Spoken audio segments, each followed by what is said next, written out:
মুজিবের শক্তি বেড়ে গেল, তার নিষ্ঠুরতা এমন অসহনীয় পর্যায়ে চলে গেল। ইলিয়াস,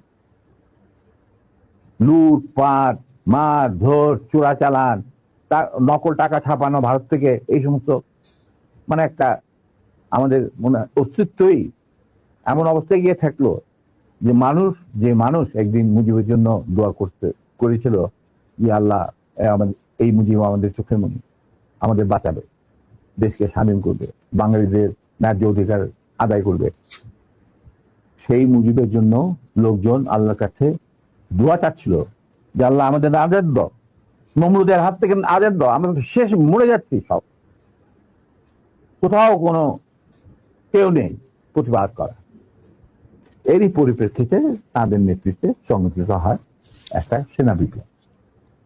অনেকে বলে মুজিবকে মারা হলো কেন?